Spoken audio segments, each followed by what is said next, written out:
He's sadistic, he's hedonistic, he's got a gang of guys that follows him around that he keeps constantly inhaling drugs so that they'll follow his orders. And when you meet him, you have a bunch of different ways that that sequence can play out.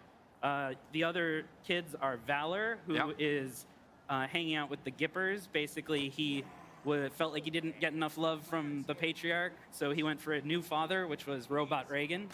And then you have Liberty Buchanan, who's his daughter, and she's sort of the most dangerous one in the world. It will have big impacts on the way the storyline progresses as the game goes on. And each of the kids has those kinds of divergent outcomes, but we want to leave those as a mystery for people to see when they play. Find out and discover. And I would say, and we very much hang our hat on that reactivity of the games. I mean, we find that people love the most and that we like creating, which is the fact that you can make this small decision or you can make a big decision.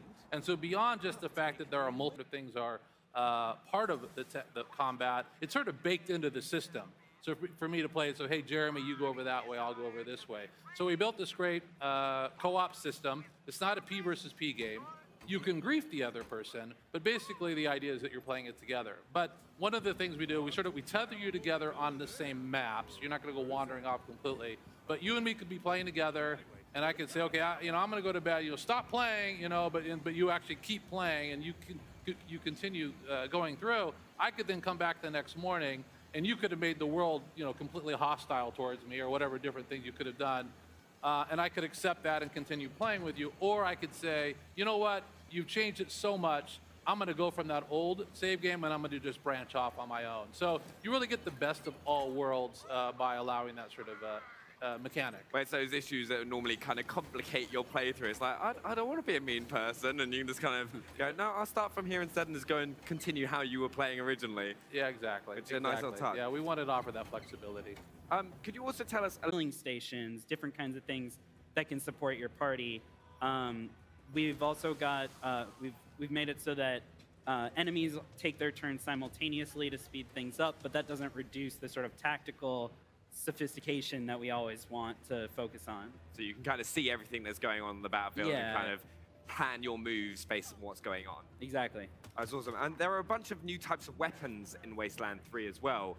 What are some of your favorites? So there's a big range of different types of weapons that we're including, you've got basic pistols and rifles that were left over from before the bombs dropped. You've got stuff that people have cobbled together since the sort of post-apocalyptic times began. And then there's also the super high-tech secret development stuff that includes energy weapons and crazy stuff.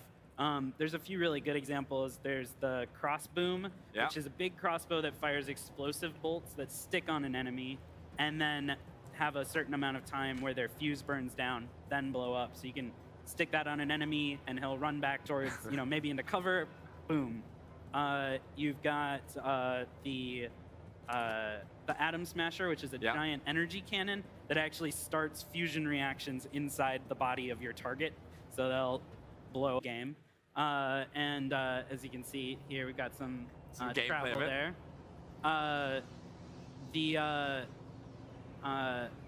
The other thing that it does is helps you out in certain combats. First off, it can run guys over. I think we're going to see that right now. And so you can actually, and it also clears out cover around its path, so you can change up the shape of the battlefield pretty massively. It's also got a very powerful weapon on the top, and importantly, you'll be able to customize that weapon, change it out for different turrets. You'll be able to add different special abilities. And of course, the sort of just fun extra bit, which is that you'll be able to change the appearance of it. You'll get different paint jobs, insignia, different things like that to let you make it your own. Have your own little touch on it. But one thing, the game looks amazing, and I can't wait to start seeing more. Brian, have you got anything else that you